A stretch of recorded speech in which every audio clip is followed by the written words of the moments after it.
मैं भी जीवन के ऐसे दो राहें पर उस मकड़जाल में फंस गया कि जिससे निकलना शायद मेरे लिए संभव नहीं था। कोई मेरी मजबूरी समझना नहीं चाहता था, बस अपना अपना स्वार्थ भरा आदेश और निर्णय वे थोपते रहे और मैं अपने ही दिल के हाथों मजबूरी का पर्याय बन चुका था। मैं जानता हूँ कि पिछले कई दिनों से विद्या मेरे फ़ोन का इंतज़ार कर रही थी। उसने कई बार मेरा फैसला सुनने के लिए फ़ोन भी किया था, मगर मेरे पास वह साहस नहीं था कि उसका फ़ोन उठा सकूं। वैसे हमारे बीच कोई अनबन नहीं थी और ना ही कोई मतभेद था। फिर भी मैं उसका फ़ोन सुनने का साहस नहीं जुटा सका। मैंने कई बार यह कोशिश की कि विद्या को फ़ोन कर सब कुछ साफ साफ बता दूं, पर मेरा फ़ोन पर हाथ जाते जाते रुक जाता और दिल तेजी से धड़कने लगता। मैं घबरा कर फ़ोन रख देता। विद्या मेरी प्रेमिका थी, मेरी जान थी, मेरी मंजिल थी। थोड़े में कहूँ तो वह मेरी सब कुछ थी। पिछले 4 सालों में हमारे बीच संबंध इतने गहरे बनते चले गए कि हम एक दूसरे की ज़िंदगी में आने का फैसला कर लिया था और आज जो समाचार मैं उसे देने जा रहा था वह किसी भी तरह से अनुकूल नहीं था, न मेरे लिए न उसके लिए। फिर भी उसे बताना तो था ही। मैं ऑफिस में बैठा घड़ी की तरफ देख रहा था। जैसे ही 2 बजेंगे वह फिर फ़ोन करेगी, क्योंकि इसी समय हम दोनों बातें किया करते थे। मैं भी अपने काम से फ्री हो जाता और वह भी। बाकी ऑफिस के लोग लंच में व्यस्त हो जाते। मैंने हिम्मत जुटाकर फ़ोन किया। विद्या, अरे कहाँ हो तुम? इतने दिन हो गए, ना कोई फ़ोन किया ना कोई एसएमएस। मैंने तुम्हें कितने फ़ोन किए, क्या बात है, सब ठीक तो है ना? हाँ ठीक है, बस तुमसे मिलना चाहता हूँ, मैंने बड़े अनमने मन से कहा। क्या बात है, तुम ऐसे क्यों बोल रहे हो? न डार्लिंग कहा न जानू बोले, बस सीधे सीधे औपचारिकता निभाने लग गए। घर पर कोई बात हुई है क्या? हाँ हुई तो थी, पर फ़ोन पर नहीं बता सकता। तुम मिलो तो सारी बात बता दूंगा। देखो, कुछ ऐसी वैसी बात मत बताना, मैं सह नहीं पाऊंगी। वह एकदम घबरा कर बोली, मैं तुम्हारे बिना नहीं रह पाऊंगी।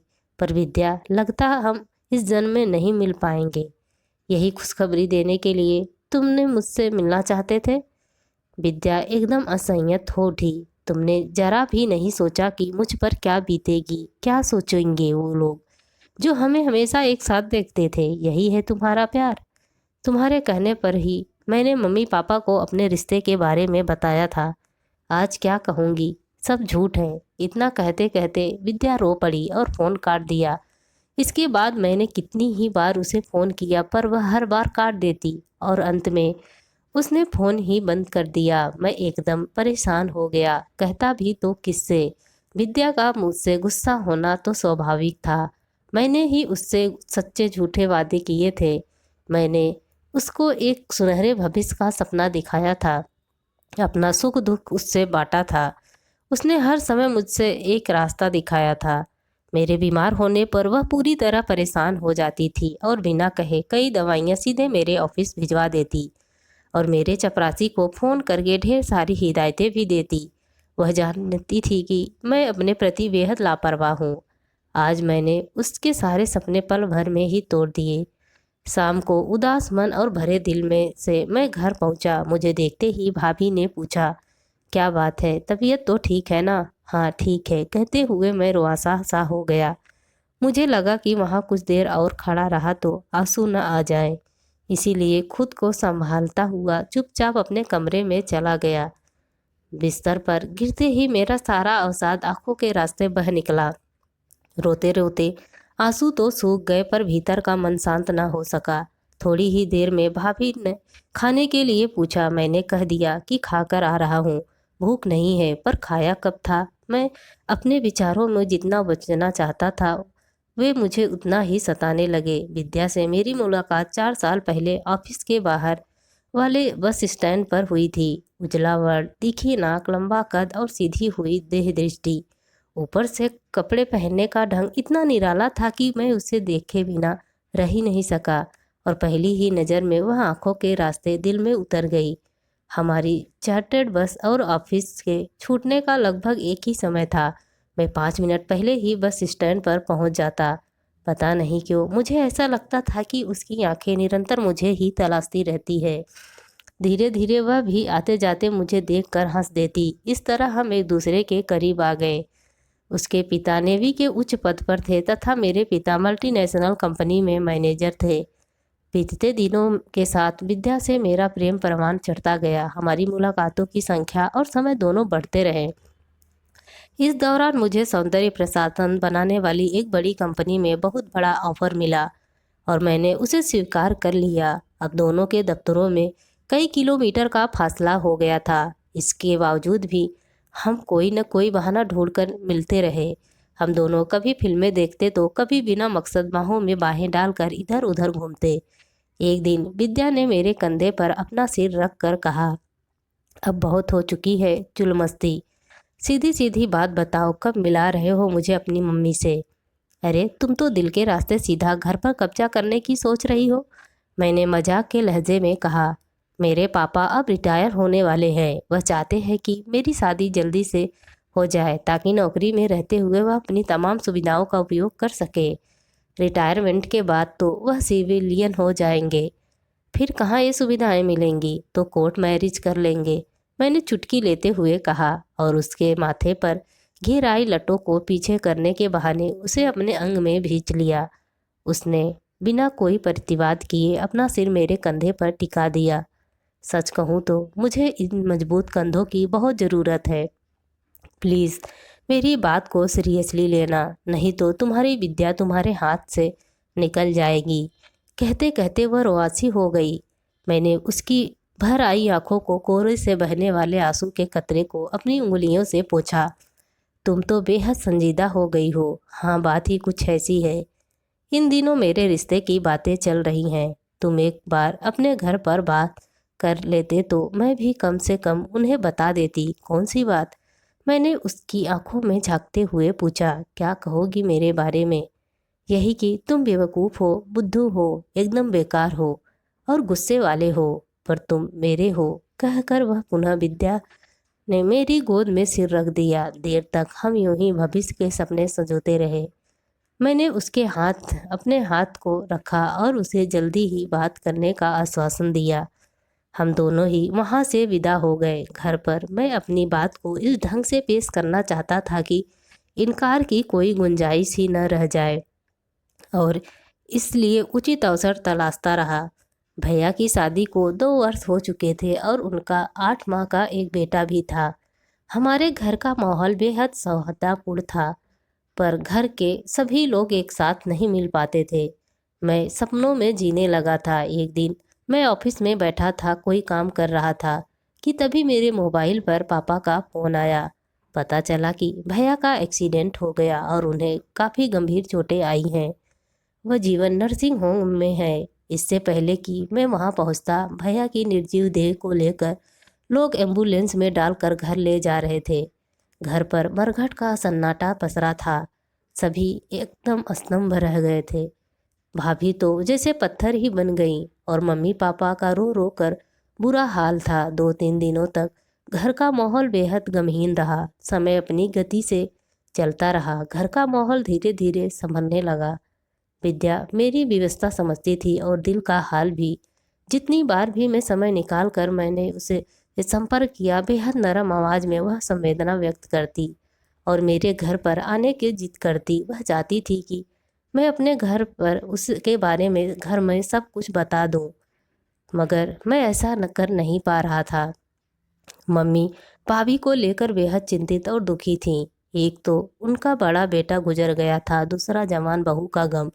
उन्हें इस बात की बेहद चिंता थी कि बहू बाकी तमाम उम्र इस घर में कैसे बिताएगी। एक दिन विद्या और मैं पार्क में बैठे थे। वह भरे स्वर में कहने लगी, देखो अब तक मैंने पापा को जैसे तैसे टालती रही हूँ, पर अब और उन्हें टाल नहीं पाऊंगी। आज भी उन्होंने मुझे कई लड़कों को फोटो दिखाए हैं। तुमने यदि अब तक अपने घर पर बात की होती तो मैं कम से कम तुम्हारे बारे में कुछ तो कह सकती। उनका इस तरह रोज रोज बात करना तो रुक जाता। मम्मी अकेले में कई बार मुझसे मेरी पसंद की तरफ भी इशारा करती हैं।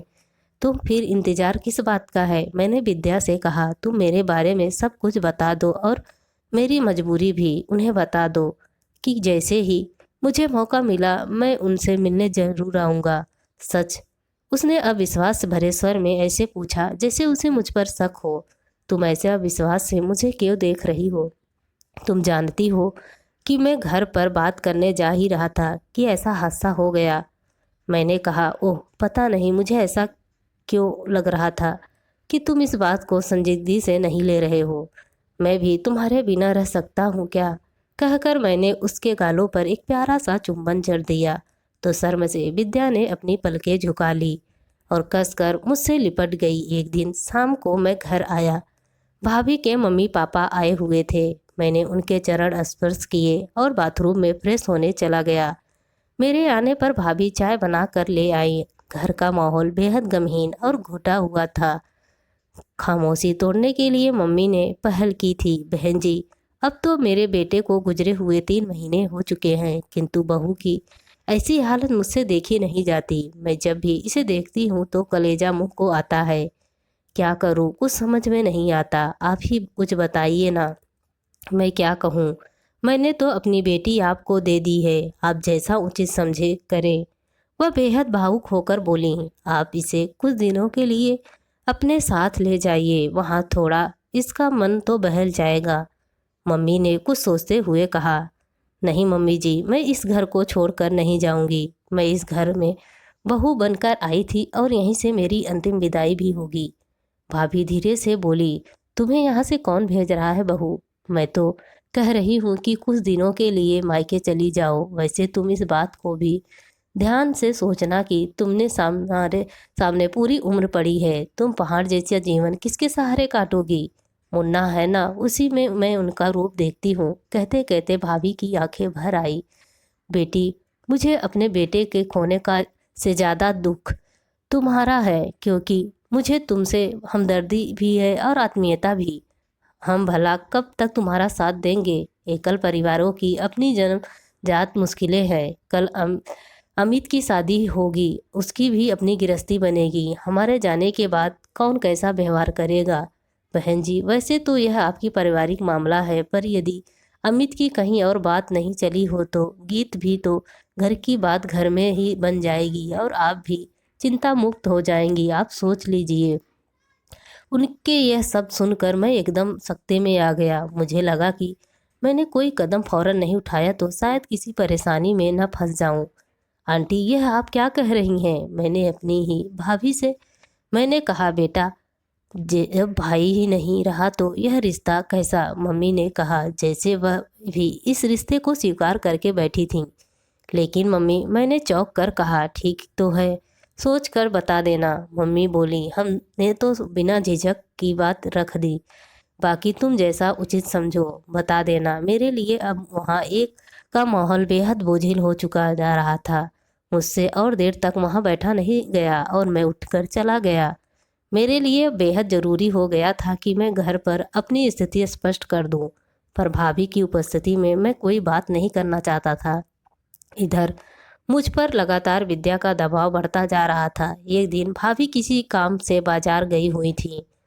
मम्मी पापा बाहर बरामदे में बैठे थे। उचित अवसर देखकर मैंने बिना कोई भूमिका बांधे कहा, मम्मी, मैं एक लड़की से को पसंद करता हूँ। पिछले कई सालों से मेरा उसके साथ परिचय है और हम शादी करना चाहते हैं। ये प्रेम प्यार सब बेकार की बातें हैं। तुम जिसे प्रेम कहते हो वह महज कुछ दिनों का ही बुखार होता है। पापा ने एक तरफ से मेरा प्रस्ताव ठुकरा दिया। नहीं, यह बात नहीं है, मैंने मजबूती से कहा। बेटा, हम तुम्हारा कोई बुरा थोड़े ही चाहेंगे। मम्मी ने गरमाए माहौल की तीव्रता को कम करने की कोशिश की। गीत को इस घर में रहते हुए लगभग 2 साल हो चुके हैं। अब वह हम सबको अच्छी तरह जान चुकी है और हम उसे नई लड़की इस घर में कैसे एडजस्ट करेगी यह कौन जानता है। इस हादसे के बाद तो वह इस घर में पूरी तरह समर्पित रहेगी।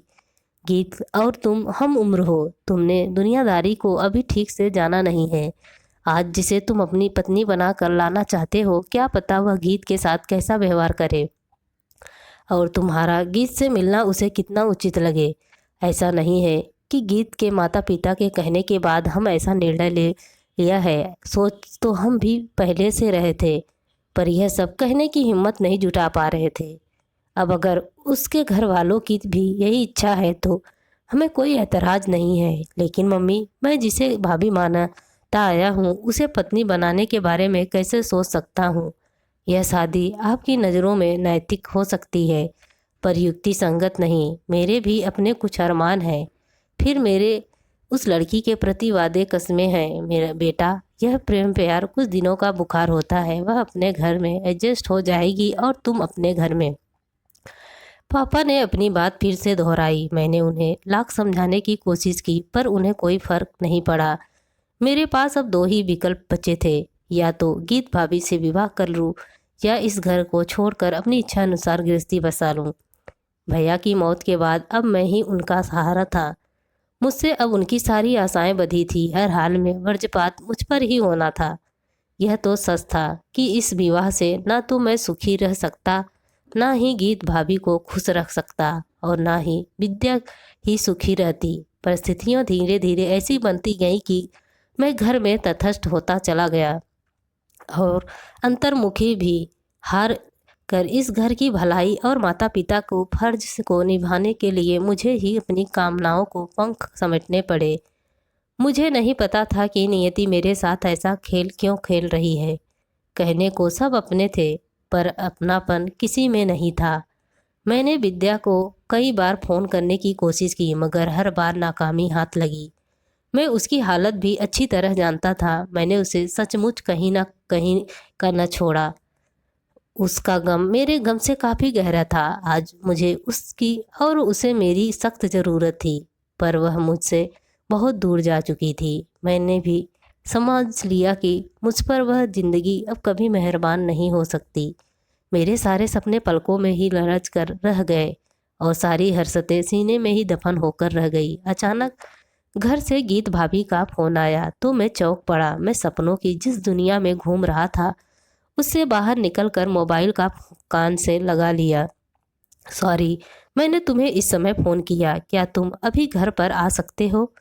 मैं एकदम घबरा गया। मुझे लगा मेरे लिए एक और आघात प्रतीक्षा कर रहा है। मैंने पूछा, क्या बात है, सब ठीक तो है? सब ठीक नहीं है, बस तुम घर आ जाओ। इस बार भाभी का निवेदन आदेश में बदल गया। बात क्या है? मैंने फिर पूछा। सच बात तो यह है कि मैं ठीक से जानना चाहती हूँ कि तुम इस विवाह से खुश हो या नहीं। मैं चाहती हूँ कि तुम इस समय घर पर आ जाओ। मम्मी पापा घर पर नहीं हैं। ऐसे में तसल्ली से बैठकर बात हो सकेगी, ताकि हम कोई निर्णय ले सकें।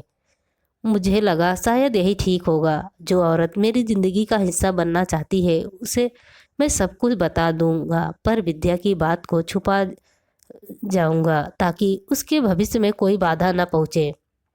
मैंने जैसे ही घर में कदम रखा, सामने विद्या बैठी थी। मेरा तन बदन एकदम सिहर उठा।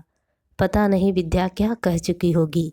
इसे पहचानते हैं? इसका नाम विद्या है। भाभी ने भेद भरी नज़रों से मुझे देखा। मैंने ही इसे यहाँ बुलाया है। मुझे इतना कमज़ोर और स्वार्थी मत समझना। तुम्हारे हाव भाव से मैं समझ चुकी थी कि तुम किसी को पसंद चाहते हो। मुझे लगा ऐसे घुट घुट कर जीने से क्या फ़ायदा। ज़िंदगी जीने और काटने में बड़ा फ़र्क होता है। अमित और तुम्हारी ज़िंदगी तो विद्या है। फिर परिस्थितियों से डट कर मुकाबला क्यों नहीं कर सकते? जब किसी से कोई सच्चा प्यार करता है तो उसके दिल में हमेशा वही बसा रहता है। फिर तुम मुझे कैसे खुश रख सकोगे? मैंने बड़ी मुश्किल से इसका नंबर तुम्हारे मोबाइल से ढूंढा था। अपनी इस गलती के लिए मैं तुमसे माफ़ी मांगती हूँ। जब मैंने तुम्हारी सारी स्थिति विद्या के सामने रखी तो इसने फौरन मुझसे मिलने की इच्छा जाहिर की। मम्मी पापा मानेंगे क्या? मैंने अपनी शंका रखी। जानते हो, वे दोनों विद्या के घर ही गए हैं इसका हाथ मांगने, और यह पूरी की पूरी तुम्हारे सामने खड़ी है। कहते कहते भाभी की आंखें भर आई और वह भीतर चली गई। मैंने विद्या को कसकर अंग में भींच लिया। विद्या मुझसे अलग होते हुए बोली, तुम मेरा सब कुछ लेकर क्यों दूर चले गए थे? तुमने भी तो जल्दी हार मान ली थी। कहते कहते मैं रो पड़ा था। तभी भाभी मेरे लिए पानी लेकर आ गई। मैंने पूछा, लेकिन भाभी आपने अपने बारे में क्या सोचा है? भाभी ने कहा, आगे मैं अपना जॉब करना चाहती हूँ और अपने पैरों पर खड़ा होना चाहती हूँ और अपने मुन्ने की अच्छे से परवरिश करना चाहती हूँ।